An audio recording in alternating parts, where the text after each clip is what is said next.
முதலமைச்சர் விஜய் தலைமையிலான அமைச்சரவையில் பட்டியலினத்தை சேர்ந்த 7 அமைச்சர்களாக இருக்கிறார்கள். எழும்பூர் தனி சட்டமன்ற உறுப்பினர் ராஜ்மோகன் கல்வித்துறை அமைச்சராக இருக்கிறார். அவினாசி தனி சட்டமன்ற உறுப்பினர் கமலி அமைச்சராக இன்று பொறுப்பேற்றிருக்கிறார்.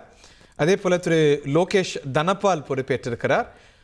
இப்படி 7 மொத்தமாக 7 பேர் இந்த அமைச்சரவையில் பட்டியலினத்தை சேர்ந்தவர்கள். அரக்கோணம் தனி சட்டமன்ற உறுப்பினர் காந்திராஜ், ஒட்டப்பிடாரம் மதன், ஜெகதீஸ்வர், இப்படி பல அமைச்சர்கள் பட்டியலினத்தை சேர்ந்த 7 அமைச்சர்கள் இடம்பெற்றிருக்கிறாங்க என்பது குறிப்பிடத்தக்கது.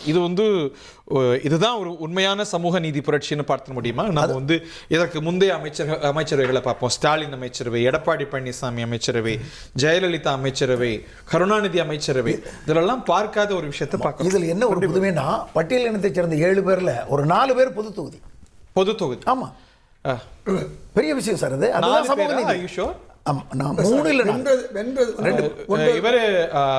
விஸ்வநாதன், ஜெகதீஸ்வரி, 2 பேர் தான் சார். 2 பேர் தான் நின்றது. நிறைய பேர் நின்றாங்க, நின்றது ஒரு 2 பேர் தான்.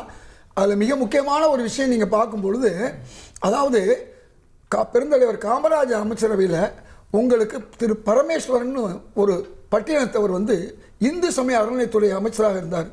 அது ஒரு முன்னுதாரணம். நம்முடைய திரு கக்கன் அவர்கள் உள்துறை அமைச்சராக, உள்ளாட்சி அமைச்சராக இருந்தவர். அப்படி அவர்கிட்ட போலீஸ் மந்திரி, காவல்துறை அவருக்கு கீழே இருந்தது. அப்ப அன்னைக்கு பட்டியலின மக்களுக்கு அந்த பாரபட்சம் பார்க்காத ஒரு சூழல் அதுக்கு பிறகு மீண்டும் இந்த மாதிரி வருது. ஏன்னா பொதுவாக முஸ்லீம்னா சிறுபான்மை நலன் அப்படிங்கிறத கொடுப்பாங்க. கலைஞர் என்ன பண்ணாரு, நம்ம உபயதுல்லான்னு சொல்லி தஞ்சாவூர், அவருக்கு வருவாய்த்துறை அமைச்சராக வச்சிருந்தாரு. இது மாதிரி உங்களுக்கு ஒவ்வொரு சில காலகட்டங்களில் சிலர் அந்த மாதிரி தலித் அப்படின்னா ஆதி திராவிட நலத்துறை ஒருவரோ 2 இருப்பாங்க.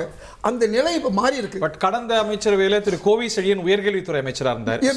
அது கடைசி ஓரிரு வருடங்கள் இருந்தாரு.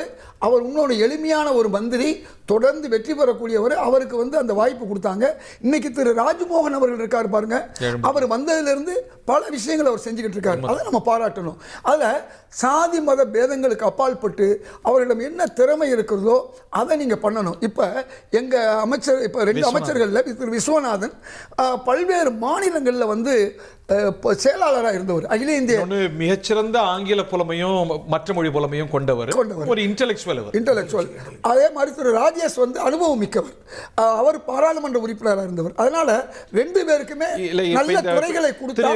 விஸ்வநாதன் அவர்கள் பொது தொகுதியில் வென்றார். ஜஸ்ட் டு ரீகலெக்ட், அவர் கக்கன் என்ற தொகுதி அப்படிங்கிறதுனால தனி தொகுதியை தேர்வு செய்யாம மேலூர்ல பொது தொகுதியில நின்று வெற்றி பெற்றிருக்கிறார் திரு விஸ்வநாதன். அப்படிங்கிறது அது கூட ஒரு வித்தியாசம். அவருக்கு உயர்கல்வித்துறை வழங்கப்படலாம் அப்படின்னு செய்து பட்டியலை நம்ம பார்க்கலாம். அது ஒரு பெரிய விஷயம் என்னன்னா, கக்கன் அவர்கள் 2 தொகுதியில் நின்றார். நல்லா புரிஞ்சுக்கணும். அன்னைக்கு 2 தொகுதியில் ஒரு தொகுதி தாழ்த்தப்பட்டவர்களுக்கும் வரும், அதாவது பட்டியலுக்கு வரும். ஆனால் இவர் நேரடியாக பொது தொகுதியில் நிற்கிறார். இந்த விஷயம் மக்களுக்கு தெரியணும். என்னன்னு சொன்னால், கக்கன் நிற்கும் போது 2 முறை தொகுதின்னு வச்சுருந்தாங்க. ஆனால் இவர் முழுமையாக ஒரு பொது தொகுதியில் நிற்கிறார். அதனால திரு விஸ்வநாதன் அதை யாருமே எதிர்பார்க்காத ஒரு வெற்றி. என்ன, நான் மேலூர் எம்ஜிஆர் அவர்களுடைய ஆட்சியில் 1977 தொடர்ந்து அதுவரையும் காங்கிரஸ் வெற்றி பெற்ற ஒரு தொகுதியில் அதிமுக வெற்றி பெற்றுக்கிட்டே வந்தது. நல்லா புரிந்து கொள்ளணும். அப்போ அதுக்கு பிறகு பார்த்தீங்கன்னா சரி, ஜெயலலிதா ஆட்சி காலத்திலும் அவர்கள் அதிகமாக வெற்றி பெற்றாங்க. 2 முறை தான் திரு ராஜமாணிக்கம் எங்கள் காங்கிரஸ் வெற்றி பெற்றது கூட்டணியில். ஆனால் இன்றைக்கு இது திரு விஸ்வநாதனுடைய வெற்றி ஒரு வித்தியாசமான விஷயம். 1,28,00,000 மனங்களை வென்ற தந்தை டிவி யூடியூப் சேனல். தவிர்க்க முடியாத தம்ப்நெயில், கலக்கலான கான்டென்ட்ஸ். நீங்களும் இந்த குடும்பத்தில் இணைய இப்பவே சப்ஸ்கிரைப் பண்ணுங்க.